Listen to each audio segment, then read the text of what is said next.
예레미야 43장 1절입니다. 예레미야가 모든 백성에게 그들의 하나님 여호와의 말씀 곧 그들의 하나님 여호와께서 자기를 보내사 그들에게 이르신 이 모든 말씀을 말하기를 마치니.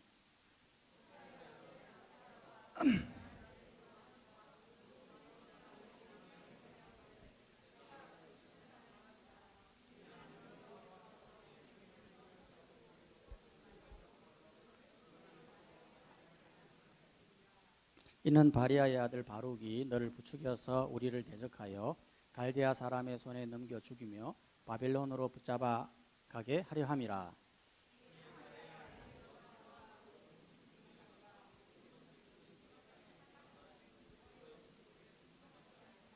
가레아의 아들 요하난과 그 모든 군 지휘관이 유다의 남은 자 곧 쫓겨났던 여러 나라 가운데서 유다 땅에 살려 하여 돌아온 자,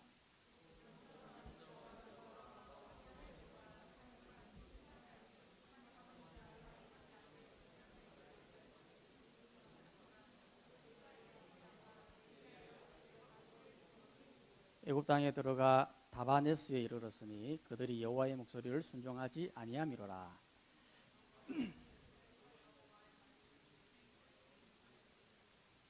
너는 유다의 사람의 눈앞에서 내 손으로 큰 돌 여러 개를 가져다가 다바네스에 있는 바로의 궁전 대문의 벽돌로 쌓은 축대의 진흙으로 감추라.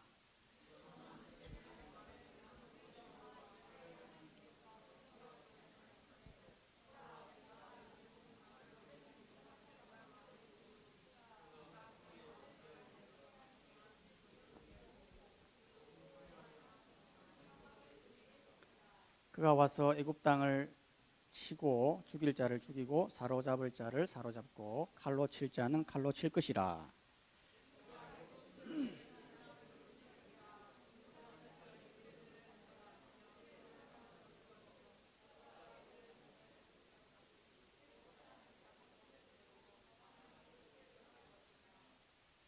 그가 또 애굽 땅 베세메스의 석상들을 깨뜨리고 애굽 신들의 신당들을 불사르리라 하셨다 할지니라 하시니라.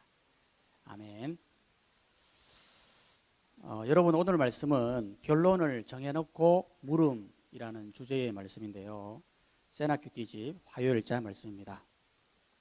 여러분, 우리는 저번 시간에 유다가 망하는 장면을 보았잖아요. 즉 바벨론이 쳐들어와 가지고 예루살렘 성읍을 함락시키고 그리고 많은 백성들을 포로로 끌고 가고요. 또 도망갔던 귀족들 그리고 시드기야의 아들들을 죽이고 또 시드기야 왕은 두 눈이 뽑힌 채 바벨론으로 끌려갔지 않습니까? 그리고 나서 예레미야는 다시 유다로 돌아왔는데 유다로 돌아와 보니까 이게 완전히 쑥대밭이 된 거예요. 유다가 완전히 집도 불타고 성읍도 불타고 남은 사람은 빈민밖에 없고 거기에다가 정치적으로 보면 바벨론에서 그다라라고 하는 사람이 왔는데 불과 얼마 안 돼서 이스마엘에게 살해당하게 되고 그러면서 사람들이 이러다가 언제 또 바벨론이 쳐들어 올지 모르겠다라고 하는 그 불안함 때문에 한 가지 제안을 했는데요. 그 제안이 뭐냐면 이참에 애굽으로 가자라고 하는 제안이었습니다. 당시에 그 애굽은 신은 강국이에요. 당시에 고대 근동에서는 바벨론 제국이 거의 다 이렇게 점령하고 있었지만 그럼에도 불구하고 애굽 또한 결코 만만치 않는 나라였거든요. 그렇기 때문에 이참에 차라리 애굽으로 가자라고 제안을 했던 것입니다.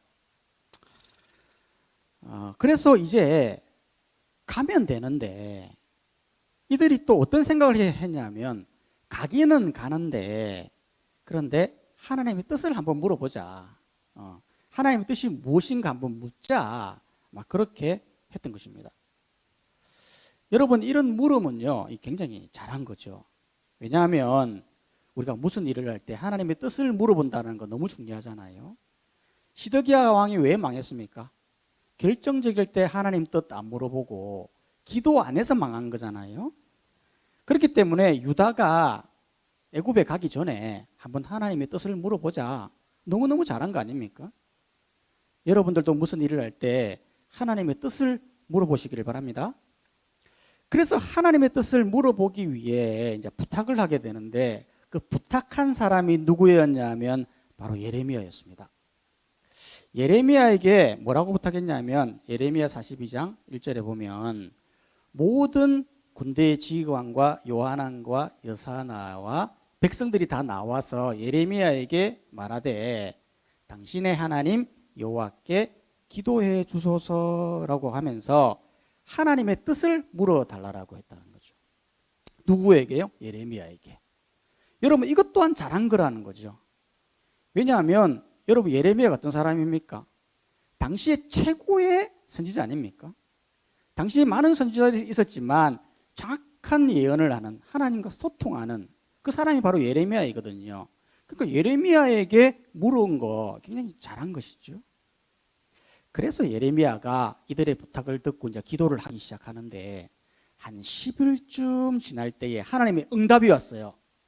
하나님이 어떤 응답을 하셨냐면 하나님의 응답은 애굽으로 가지 마라 라는 거였어요.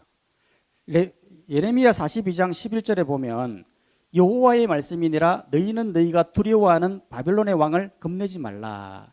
내가 너희를 불쌍히 여기리니 애굽 땅으로 들어가 살리라 하면 잘못되리라 라고 하면서 무릇 애굽으로 들어가서 거기에 머물러 살기로 고집하는 모든 사람은 칼과 기근과 전염병에 죽을 것인즉 너희는 애굽으로 가지 말라 하셨다라고 말했던 거예요. 즉 하나님의 뜻은 애굽에 가지 말아라 그렇게 이야기했던 거죠. 그래서 예레미야가 이 말씀을 전했던 거죠. 너희들 애굽 가면 안 된다 그렇게 이야기를 했는데 놀랍게도 이 유다의 반응이 너무 재밌어요. 유다가 어떻게 반응을 보였냐면 오늘 본문 1절에 보면 이렇게 말을 합니다. 예레미야가 모든 백성에게 이 모든 말씀을 말하기를 마치니 아사랴, 요하난 모든 오만한 자가 예레미야에게 말하기를 네가 거짓말을 말하는도다. 애굽에서 살려고 그리로 가지 말라고 너를 보내어 말하게 하시 아니하셨느니라. 즉 네가 거짓말을 하고 있다. 예언이 잘못되었다라고 하시면서 3절에 뭐라냐면 오히려 바룩이 너를 부추겨서 우리를 대적하여 갈대아 사람의 손에 넘겨 죽이며 바벨론으로 붙잡아 가게 하려 함이니라. 즉 우리를 바벨론으로 넘기려고 하는 수작 아니냐 하면서 모함까지 해버리는 거예요. 여러분 이게 진짜 어이없는 상황 아닙니까? 여러분 예레미야가 뭔 잘못을 했습니까? 물어달라고 해서 물은 거예요. 그래서 하나님의 뜻은 애굽에 가지 말라 그렇게 말을 한 거거든요. 그런데 그런 말 했다고 막 거짓말했다고 그러고 아무 근거 없는 모함까지 해버리는 이 유다를 볼 때에 너무 어이없다라는 것입니다. 아니 이럴 거면 애초에 왜 물어봅니까? 그냥 애초에 애국 가고 싶으면 그냥 가면 되잖아요. 근데 왜 물어보느냐라는 거예요. 왜 이렇게 물어봐가지고 이런 상황을 만드냐라는 거죠. 왜 물어보았냐면 그 이유는 다른 게 아니에요. 내 뜻에 맞춰달라는 거예요. 내 뜻에. 나 지금 애굽에 너무 가고 싶은데 내 뜻에 좀 동의해달라는 거예요. 내 힘으로는 벅차니까 하나님이 좀 거들어 달라는 거죠. 내가 좋아야 하나님 좋은 거 아닙니까? 그러니까 좀 내 뜻에 좀 맞춰주세요. 이거 그 이야기라는 거예요. 여러분 기도는 이게 기도가 아니거든요. 우리가 기도에 대해서 한 가지 오해하는 것이 뭐냐면 기도를 내 뜻을 관철시키는 것이 기도다 이렇게 생각한다는 거죠. 그래서 이미 답을 딱 정해놓고 기도를 해요. 딱 정해놨어. 하나님 이번 성적 잘 받게 해주세요. 하나님 나 좋은 고등학교 가게 해주세요. 하나님 나 건강하게 해주세요. 하나님 나 유명해지고 싶어요 라고 하면서 이미 딱 정해놓고 기도해요. 그래서 그걸 관철시키기 위해서 열심히 기도합니다. 새벽 기도 나오고 매일 기도하고 그런데 응답이 안 돼. 그러니까 어떻게 생각하느냐 하면 내 정성이 좀 부족하구나. 더 열심히 기도해야 되겠다. 금식 기도하고 열심히 기도합니다. 그런데도 응답이 안 돼. 그럼 어떻게 합니까? 안면이 싹 바뀌는 거죠. 아, 하나님 나를 사랑 안 하는가 보다. 하나님이 나의 응답 기도에 대해서 관심이 없으신가 보다. 라고 하면서 대충대충 신앙생활을 하더라는 것이죠. 여러분, 기도는 그런 게 기도가 아닙니다. 기도는 내 뜻을 관철시키는 것이 기도가 아니고, 기도는 하나님의 뜻을 물어보는 게 기도예요. 내 뜻이 있어요. 내가 원하는 게 있어요. 그런데 기도를 하면서 주님의 뜻을 발견하고 그 뜻에 순종하며 나아가는 것이 기도라는 거죠. 실제로 우리 예수님을 보면 예수님께서 우리에게 기도를 가르쳐 주셨잖아요. 그게 주기도문인데, 그 주기도문을 가르쳐 줄 때 제일 먼저 뭐를 말씀하시냐면 이런 거예요. 하늘에 계신 우리 아버지여, 이름이 거룩히 여김을 받으시오며 나라가 임하시오며 뜻이 하늘에서 이루어진 것 같이 땅에서도 이루어지기를 원하나이다. 그거 기도해라. 그렇게 말씀하셨어요. 즉 기도는 하늘의 뜻이 이 땅에 이루어지는 것이 기도다라고 말씀해 주셨던 거예요. 실제로 예수님이 그런 기도의 모범을 보여주셨어요. 골고다 언덕에서 기도하실 때 무슨 기도를 했냐면 하늘의 뜻을 물어보았어요. 예수님의 뜻은 할 수만 있다면 십자가가 지나가는 거였어요. 그게 예수님의 뜻이었어. 근데 기도를 하고 하늘의 뜻을 물어보니까 하늘의 뜻은 무엇이었습니까? 십자가를 지라는 거였습니다. 그래서 예수님은 순종함으로 말미암아 하늘의 뜻이 땅에 이루어지는 모범을 보였던 것입니다. 여러분은 어떤 기도를 하고 있습니까? 혹시 자신의 뜻을 간절시키기 위해서 엄청 기도하고 있지 않습니까? 여러분, 기도는 그게 기도가 아닙니다. 기도는 하나님의 뜻을 묻는 것입니다. 그런 바른 기도로 나아가는 여러분이 되기를 주의 이름으로 축복합니다. 두 번째로는 이 유다를 보면요, 또 안타까운 한 가지가 또 뭐냐면, 여러분, 하나님보다 자신의 뜻을 중시해서 예레미야를 비방하고 모함했지 않습니까? 그리고는 유다가 어떻게 하느냐 하면, 이게 참 재밌는 부분이에요. 기어이 애굽으로 갑니다. 이게 재밌죠. 6절에 보면 모든 사람과 예레미야가 바룩을 거느리고 애굽 땅에 들어가 다바네스에 이르렀으니 그들이 여호와의 목소리를 순종하지 아니함이로라. 아니, 왜 유다가 애굽의 다바네스에 들어갔습니까? 당시 다바네스는 애굽의 동쪽에 있는 성읍인데요, 성읍 자체가 굉장히 커요. 무려 12m 되는 성벽으로 둘러싸여 있기 때문에 요새거든요. 그렇기 때문에 안전하잖아요. 그리고 또 이 지역에는 우물들이 많아. 당시에는 물이 굉장히 중요했거든. 그렇기 때문에 여기서 살면 안전하게 풍족하게 살 수 있겠다, 정착이 쉽겠다라고 해서 다바네스라는 곳에 오게 된 거예요. 저는 이 부분을 보면서 한편으로는 이해가 안 되면서 또 한편으로는 이해가 돼. 왜냐하면 여러분, 이들이 왜 여기에 가려고 하는 겁니까? 살라고 하는 거 아닙니까? 살라고. 지금 유다는 망했습니다. 정치적으로 불안합니다. 뭐라도 해야 되잖아. 살아야 되잖아. 그래서 여기에 온 거예요. 다른 대안이 없으니까 살라고 온 거란 말이에요. 그러면 하나님은 자기 백성들이 그렇게 가고 싶어 하면 좀 보내주면 안 됩니까? 좀 들라주면 안 됩니까? 다른 것도 아니고 살라고 간 거예요. 살라고. 그러면 좀 봐주면 안 됩니까? 너무하잖아요. 우리는 이렇게 생각할 수 있는데 하나님은 그렇게 생각 안 하셨어요. 왜 그러냐면, 여러분, 이들이 애굽에 여기 절대 들어가면 안 돼요. 왜 그러냐면, 여러분, 여기가 어디입니까? 여러분, 애굽이에요. 애굽. 애굽이 어떤 곳입니까? 조상들이 종으로 살던, 노예로 살던 곳이란 말이에요. 조상들이 애굽에서 얼마나 많은 고생을 했습니까? 바로의 노예로 엄청난 고생을 해가지고 그 원성이 하늘에 사무쳐 하나님께서 그 원성을 듣고 모세를 세워가지고 출애굽시켜서 40년 동안 훈련시켜서 거룩한 하나님의 백성으로 삼은 곳이 바로 애굽이거든요. 그러니까 우리가 들어가면 안 되죠. 여기에 들어가겠다라는 것은 무엇을 의미하느냐 하면 다시 애굽의 노예로 살겠다라는 겁니다.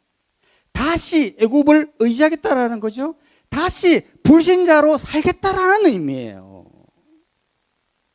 당시 애굽에 얼마나 많은 산당과 신상들이 있었습니까? 실제로 12절에 보면요, 애굽의 신들이 신당들을 불사른지라, 애굽 땅 메세메스의 석상들을 깨뜨리고 애굽의 신들의 신당들을 불사르느니라. 애굽에 엄청난 많은 신상과 석상들이 있었는데 여기에 들어가면 완전히 불신자가 되어 우상을 섬기고 애굽을 의지하기 때문에 하나님은 안 된다, 들어가지 말아라라고, 그게 나의 하나님 뜻이다라고 이야기했다라는 거죠. 그런데 기어이 들어갑니다. 유다는 끝까지 고집을 피웁니다. 끝까지 고집을 피우고 들어가니까 하나님이 어떻게 합니까? 하나님이 어떻게 하시느냐 하면 재밌는 일을 보여주세요. 어떤 일이냐면 9절에 보면요, 큰 돌을 가지고 오라고 그래요. 돌을 가지고 와서는 바로의 궁전 축대에 진흙으로 감추라, 이렇게 이야기를 해요. 그리고는 내종 바벨론 느부갓네살을 데려오겠다, 이렇게 이야기하는 거죠. 여러분, 이걸 갑자기 왜 하는 겁니까? 이걸 왜 하느냐면 하나님이 심판하심을 보여주기 위함이에요. 지금까지는 사실 말로만 했거든요, 심판을. 그렇지 않습니까? 예레미야가 유다 망합니다, 말로만 했어요. 그랬더니 사람들이 반신반의한 거예요. 그래서 유다가 심판을 당하긴 한 것 같은데 이게 진짜 하나님이 하신 건지 아닌 건지 알 수가 없었던 거예요. 그래서 하나님은 이 정표를 보여주는 거예요. 자, 돌을 감추라라고 하고 느부갓네살을 불러오겠다라고 한 거잖아요. 근데 만약 느부갓네살 왕이 안 왔어, 그러면 예레미야는 사기를 친 거예요. 하나님 심판한 게 아니었어요, 앞에 모든 심판들도. 그런데 진짜 느부갓네살이 오잖아요. 그러면 이 심판은 하나님이 하신 거를 확실한 거예요. 그래서 이런 퍼포먼스를 했는데 실제로 어떻게 됐습니까? 실제로 바벨론 느부갓네살이 와가지고 유다를 치는데 유다만 망한 것뿐만 아니라 애국까지도 망해버리는 비참한 결과를 뒤에 가보면 보게 돼요. 여러분, 이게 진짜 안타깝잖아요. 여러분, 이들은요, 하나님의 뜻을 모르는 게 아니었어요. 하나님의 뜻을 들었어요. 애국 가지 말아라, 유다에 남아있으라. 그 하나님의 뜻에 순종했다면 이런 결과가 안 오는 거예요. 근데 끝까지 자기 고집 부리는 거예요. 끝까지 내가 하고 싶은 거 끝까지 이루어내야 되는 거예요. 어떻게든 간철시켜야 되는 거예요. 그래서 막 무시하고 가는 거예요. 결국에는 망하는 거예요. 그렇기 때문에 신앙의 지혜는 뭐냐? 고집 부리지 않는 거예요. 내 뜻이 있어요. 내 뜻대로 이루고 싶어요. 그러나 하나님과 대치하고 이겨 먹으려고 하면 절대 못 이깁니다.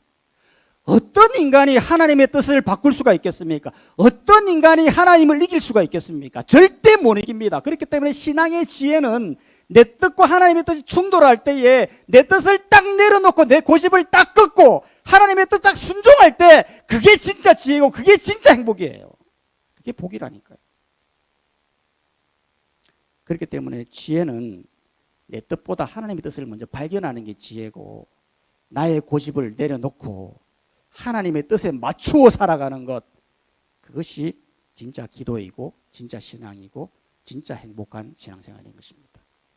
이걸 잘 기억하고 앞으로는 하나님의 뜻에 맞추어 순종하는 삶을 살아가는 우리 모두가 다 되시기를 주님의 이름으로 축복합니다.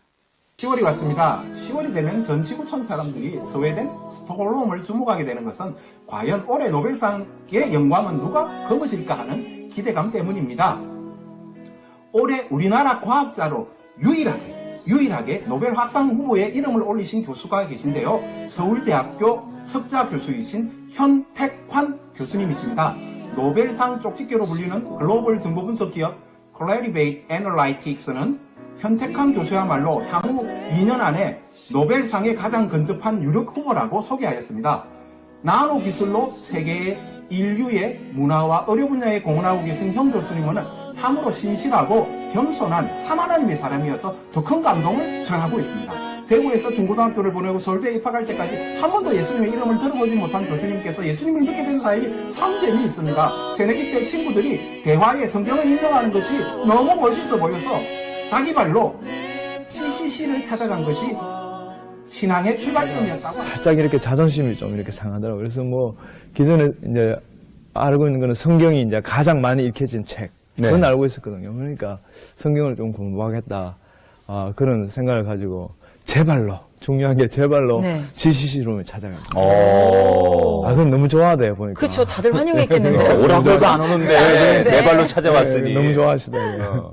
그래서 이제 성경 공부를 시작하게 된 거예요. 그럼 대학교 때 CCC 들어가서 신앙을 갖게 되신 거예요? 네, 맞습니다. 예. 야. 어떻게 보면 친구의 그 한마디 때문에 네. 성경에 대해 궁금해서 네. 공부를 하려고 이제 그 클럽에 들어가서 이제 성경 공부 네, 맞습니다. 시작하셨는데 예, 예. 이게 말씀을 가까이 하다 보면 또 인격적으로 하나님께서 이렇게 마음을 만져주시는 그래요. 때가 있잖아요. 예. 우리 교수님은 언제 그 하나님을 인격적으로 제가 만나셨나요? 이제 기억하기로는 한 두 번째 이제 CCC에서 순모임, 네. 셀 모임을 하지 않습니까? 네. 순모임을 이제 하는데 두 번째 모임으로 기억이 납니다. 그래서 그날 이제 순장님과 같이 이렇게 성경 공부를 하게 된 내용이 뭔가 하니 요한일서 1장 9절 말씀 너희가 만일 너희 죄를 자백하면 저는 미쁘시고 그래서 우리 죄를 사하시면 모든 불의에서 우리를 깨끗게 하시오. 네. 하실 것이요. 그게 제3에 대해서 이렇게 공부하는 시간이었어요. 그래서 순장님께서 야 태관이 네 지금 현재 죄라고 생각이 뭐냐 적어보라는 거예요. 그래서 제가 5가지 적었어요. 그래서 첫 번째